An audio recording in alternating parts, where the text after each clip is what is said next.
Isipin mo sandali ang eksenang ito. Gabi na, tahimik ang inyong bahay, lahat ay natutulog. Katatapos mo lang ng iyong nakagawi ang pagsipilyo, tulad ng ginagawa mo tuwing gabi sa loob ng mga dekada. Pero ngayong gabi, bago ka matulog ay gagawin mo ang isang bagay na iba. Kukunin mo ang isang maliit na butil ng asin, yaong asin sa kusina na laging ginagamit mo sa pagluluto araw-araw, at dahan-dahang ilalagay mo ito sa iyong gilagid sa loob lamang ng 1 minuto. At pagkagising mo, may magsisimulang magbago sa bibig mo. Isang bagay na perpektong alam ng iyong mga lola at lola sa tuhod, pero ganap na nakalimutan ng modernong dentistry. Ako si Dr. Sergio Reyes, doktor na nakatuon sa edukasyon at pag-iwas sa sakit. At ngayon, gusto kong ibahagi sa iyo ang isang lihim mula sa tradisyon na mahigit 2,000 taon na ang edad na sinusuportahan na ng modernong agham sa pamamagitan ng seryosong pag-aaral at lubusang nagbago sa paraan kung paano ko tingnan ang kalusugan ng bibig ng aking mga pasyente na mahigit 50 taong gulang. Sa loob ng maraming taon, akala ko rin na sapat na ang pagsipilyo at commercial na mouthwash. Hanggang sa may pasyente, isang 52 anyos na lalaki na dumudugo ang gilagid tuwing umaga kapag nagsisipilyo na nagkwento na ang kanyang ina na pumanaw na ay nagrekomenda sa kanya ng remedyong ito noong bata pa siya. Nakalimutan niya ito. Nang muling subukan niya pagkatapos ng 3 linggo, tumigil na ng tuluyan ang pagdurugo ng kanyang gilagid. Sinuri ko siya at ang nakita ko ay nakatulala sa akin. Kaya ngayon gusto kong ibahagi sa iyo ang lahat ng natutunan ko. Hayaan mong ipaliwanag ko ang isang bagay na alam lamang ng iilang tao. Ang gilagid ay hindi lamang suporta ng ngipin.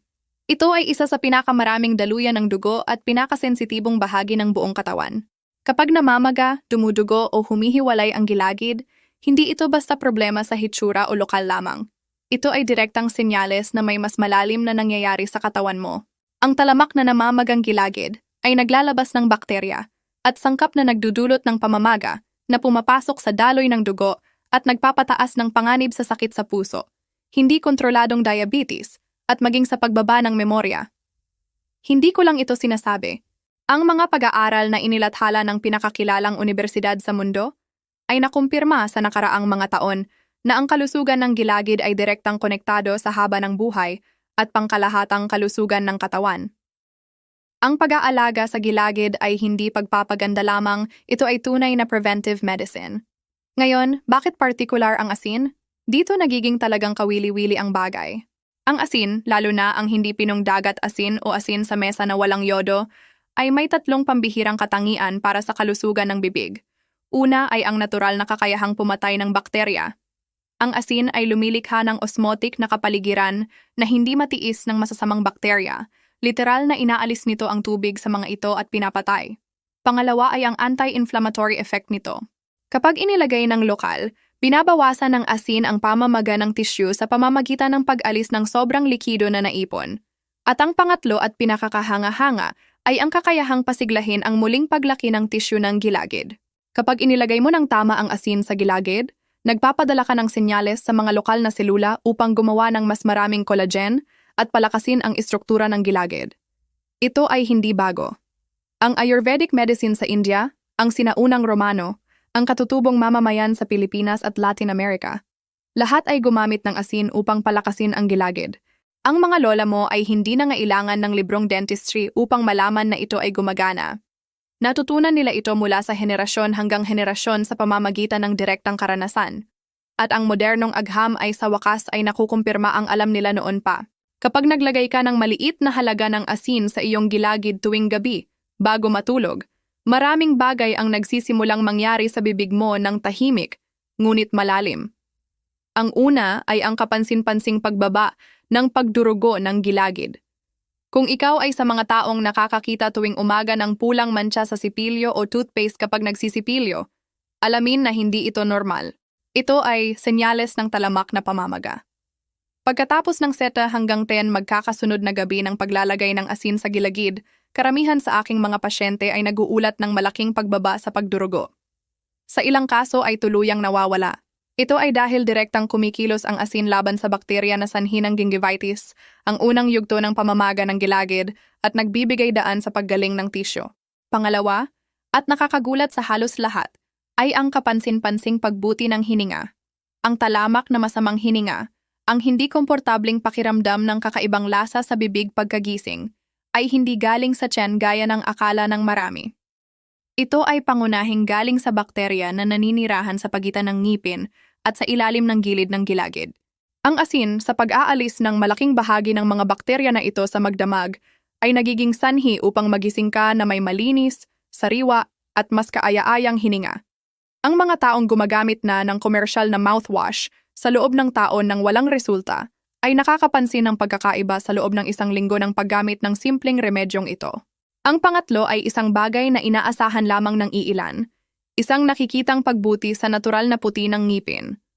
Ang asin na inilalagay ng mahina ay tumutulong na alisin ang maliliit na soft plaque na naipon sa base ng ngipin at sa paglipas ng panahon ay nagiging tartar. Kung ilalagay mo ang asin sa gilagid at pahihintulutan itong dahan-dahang makarating sa base ng ngipin, ginagawa mo ang malalim na paglilinis na hindi kayang gawin ng anumang sipilyo. Hindi magiging kasing puti ng ngipin mo ang mga ito tulad sa dental clinic, pero mababawi nila ang natural na kinang, ang bahagyang creamy at malusog na kulay na mayroon sila noong mas bata ka. Ngayon, alam kong marami sa inyo ang iniisip ito. Doc, pero hindi ba masisira ng asin ang aking enamel? Ito ay isang ganap na lehitimong at mahalagang pag-aalala. Sa ilang minuto ay ipapaliwanag ko ng eksakto ang tamang paraan ng paglalagay ng remedyong ito upang hindi lamang hindi masira ang enamel, kundi pati ito ay palakasin. May eksaktong teknik na dapat sundin at kung gagawin mo ng tama, pasasalamatan ka ng iyong ngipin sa buong buhay mo. Manatili ka sa akin hanggang sa dulo dahil ang detalyeng iyon ang makakagawa ng malaking pagkakaiba sa pagitan ng gumaganang remedyo at ng maaaring magdulot ng problema. Bago magpatuloy, kung ang ipinapaliwanag ko ay nakakatulong sa iyo at parang natuklasan mo ang isang talagang kapaki-pakinabang na bagay, inaanyayahan kitang mag-subscribe sa aking channel at i-on ang bell. Dito ay nagbabahagi ako ng natural na remedyo at medikal na payo na partikular para sa iyo at sa iyong pamilya, batay sa mga taon ng klinikal na pagsasanay at sa karunungan ng tradisyonal na gamot. At kung may kilala ka na may problema sa dumudugong gilagid, masamang hininga o takot na mawalan ng ngipin, mangyaring ibahagi ang video na ito. Maaaring matulungan mo siyang maiwasan ang mas malalang problema sa hinaharap. Patuloy ko ang pagpapaliwanag ng pinakamahalaga. May ikaapat na benepisyo na para sa marami ay pinakakahanga-hanga. Ang regular na paglalagay ng asin sa gilagid sa loob ng ilang linggo ay nakakatulong na pigilan at sa maraming kaso ay bahagyang baligtarin ang paghihiwalay ng gilagid. Alam mo ba kung ano ang paghihiwalay ng gilagid? Ito ang fenomeno kung saan sa paglipas ng mga taon ay umaatras ang gilagid pataas, na nagiiwan ng nakalitaw na ugat ng ngipin. Ito ay nagdudulot ng sensitivity sa malamig at mainit, mas mataas na panganib ng cavity sa ugat at hitsura na inilalarawan ng marami bilang mas mahahaba ang ngipin. Ang asin, sa pagpapasigla ng muling paglaki ng tissue ng gilagid at pag-aalis ng bakterya na nagpapabilis sa prosesong ito, ay makakapagpabagal ng malaki sa paghihiwalay at sa mga taong bagong-bago pa lamang itong nararanasan ay maaaring mabawi ang bahagi ng nawalang tissue. Hindi nito muling lalago ang gilagid na sobrang nahiwalay na pero maaaring iligtas ang mga nasa mabuting kalagayan pa. Gusto kong ibahagi pa sa iyo dahil alam kong marami ang nakikinig na may pag-aalinlangan. Ilang buwan na ang nakalipas ay may dinatnan akong 55 anyos na babae na mahigit 50 sa taon nang dumudugo ang gilagid halos araw-araw. Ang kanyang dentista ay nag-usap tungkol sa posibleng periodontitis at inirekomenda ang mamahaling deep cleaning at antibiotics. Bago tanggapin ang treatment na iyon, siya ay lumapit sa akin. Pinag-usapan ko sa kanya ang simpleng remedyong ito. Linawin ko na hindi ito kapalit ng dental treatment pero maaaring makatulong. Nagpasya siyang subukan sa loob ng 3 linggo bago ang nakatakdang appointment. Nang bumalik siya sa dentista, nagulat ang profesional. Lubusan nang nabawasan ang pamamaga, kaya hindi na kailangan ang agresibong deep cleaning. Hindi ko ipapangako na mangyayari din sa iyo ng eksakto dahil iba-iba ang bawat kaso. Pero sasabihin ko ito, at isang maliit na butil ng asin ang makakatulong maiwasan ang mamahaling treatment at mapanatiling malusog ang gilagid mo sa maraming taon pa. Hindi ba sulit subukan? Halos 0 ang halaga. Halos 0 rin ang panganib kapag tama ang aplikasyon. May ikalimang epekto na alam lamang ng iilan. Ang regular na paglalagay ng asin sa gilagid ay nakakatulong palakasin ang enamel ng ngipin mula sa base. Ang asin ay naglalaman ng natural na mineral na sa maliit na halaga ay nakakatulong sa remineralization ng ngipin. Araw-araw ay nawawalan ng mineral ang ngipin dahil sa pakikipag-ugnayan sa acidic na pagkain, matatamis na inumin, kape, tsaa, at marami pang iba. Ang asin na inilalagay ng mahina at sa napakaliit na halaga tuwing gabi ay nakakatulong mapalitan ang bahagi ng mga mineral na iyon at mapanatiling malakas ang enamel.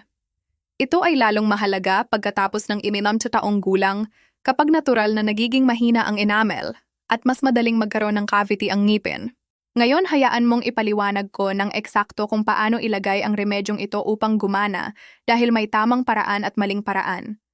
At kung mali ang gawin, hindi mo lang makukuha ang resulta, kundi posibleng mairita ang gilagid o masira ang enamel. Ang tamang paraan ay ganito. Tuwing gabi, pagkatapos ng normal mong pagsipilyo at flossing, kumuha ng napakaliit na halaga ng asin, na kasing laki ng butil ng bigas humigit kumulang. Huwag gumamit ng higit pa. Ang mas maraming asin ay hindi nangangahulugang mas magandang resulta. Sa halip, bahagyang basa ang iyong hintuturo ng tubig, kunin ang butil ng asin at ilagay ng diretsyo sa gilagid, hindi sa ngipin.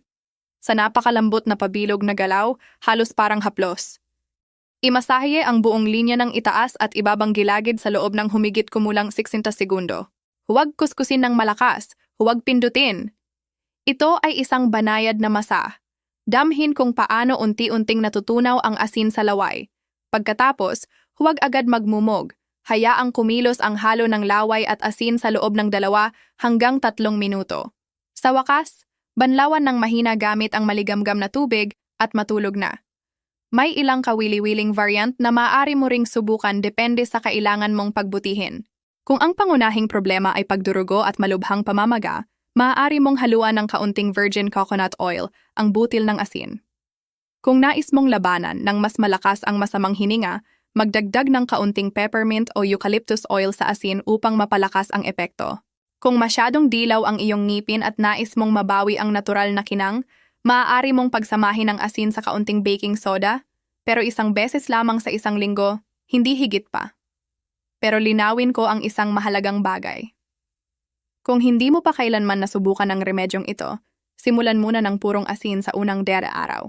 Kailangan mag-adapt. Presyon ng dugo ay dapat kumonsulta muna sa kanilang doktor dahil bagamat minimal ang nasisipsip na asin, mabuti pa siguraduhin. Ang mga may suot na braces, bagong fixed dental prosthesis o anumang dental procedure na kulang pang 2 linggo ay dapat maghintay bago maglagay ng asin sa gilagid. Ang mga may advanced periodontitis, ang malubhang sakit kung saan may pagkasira na ng buto sa paligid ng ngipin, ay hindi dapat gamitin ang remedyong ito bilang kapalit ng dental treatment. Ito ay pandagdag, hindi kapalit. At ang mga may aktibong singaw sa bibig, herpes labial o anumang bukas na sugat sa gilagid ay dapat maghintay na tuluyang maghilom ang sugat bago maglagay ng asin dahil maaaring magdulot ng matinding hapde. Isang tanong na madalas kong naririnig, gaano katagal ito dapat gawin upang makita ang resulta? Ang sagot ko ay diretsyo. Ang unang banayad na pagbuti, lalo na sa hininga pagkagising at sa pangkalahatang pakiramdam sa bibig, ay napapansin sa pagitan ng araw 3 at araw CT. Ang pagbaba ng pagdurugo kapag nagsisipilyo ay lumilitaw sa pagitan ng 2 at 3 linggo. Ang mas malalim na pagbabago, tulad ng pagpapalakas ng gilagid at bahagyang pagbawi ng tissue, ay nangangailangan ng hindi bababa sa 2 hanggang 3 buwan ng patuloy na paggamit. Ang susi ay ang consistency. Walang saysay na gawin ng 5 gabi at itigil. Ito ay isang maliit na gawaing gabi-gabi na. Kapag inulit araw-araw, ay bubuo ng tunay at pangmatagalang pagbabago. Isa pang karaniwang duda ay kung masisira ng asin ang enamel. Ang sagot ko ay malinaw. Kapag tama ang aplikasyon sa maliit na halaga, sa malambot na galaw sa gilagid at hindi diretso sa ngipin, ang asin ay hindi sumisira sa enamel, sa halip ay nagpapalakas pa. Ang problema ay lumilitaw lamang kapag gumagamit ng malaking halaga ng asin, kinukuskus ng malakas ang ngipin na parang abrasive paste o inilalagay ng maraming beses sa isang araw. Isang beses sa gabi sa maliit na halaga ng mahina, iyon ang ligtas at epektibong paraan. Hayaan mong buodhin ko ang pinakamahalaga bago magpaalam. Ang gilagid ay higit pa sa suporta ng ngipin. Ito ay isa sa pinakakonektadong bahagi sa pangkalahatang kalusugan mo. Ang pag-aalaga rito ay hindi opsyonal, ito ay kailangan, lalo na pagkatapos ng 40 taong gulang. Isang maliit na butil ng asin na inilalagay ng mahina tuwing gabi sa loob ng 60 segundo ay makakabawas sa pagdurugo, mapapabuti ang hininga, mapapaputi ng natural ang ngipin, mapipigilan ang paghihiwalay ng gilagid at mapapalakas ang enamel. Hindi nito gagalingin ang malubhang sakit sa ngipin, pero maaaring maiwasan ang marami sa mga ito. Ito ay isang simpleng, libre at madaling gamitin na kasangkapan na alam na ng iyong mga lola nang hindi nangangailangan ng libro sa dentistry at sinusimulan ng kumpirmahin ng modernong agham. Kung nakatulong at naging mahalaga sa iyo ang video na ito, hilingin ko ang isang personal na pabor. Ibahagi ito sa kahit isang tao na sa tingin mo ay nangangailangan ng impormasyong ito. Isang ina, ama, kapatid, kaibigan, sino man sa pamilya mo na may dumudugong gilagid, masamang hininga o takot na mawala ng ngipin sa pagtanda. Bawat taong natuklasan ang maliliit na lihim na ito ay isang taong nakakukuha muli ng kontrol sa sariling kalusugan ng bibig at sa makatuwid sa pangkalahatang kalusugan. At kung hindi ka pa nakasubscribe sa channel, gawin mo na ngayon. Dito ay patuloy akong magbabahagi ng natural na remedyo, medikal na payo batay sa mga taon ng aktwal na pagsasanay at sinaunang kaalaman na dapat mabawi. Kita-kita tayo sa susunod na video kung saan sasabihin ko sa iyo ang isa pang lihim ng katawan na halos walang nakakaalam. Mag-ingat ka, alagaan ang iyong mga mahal sa buhay at laging tandaan na ang pinakamakapangyarihang solusyon para sa kalusugan mo ay madalas na nasa loob na ng sarili mong tahanan.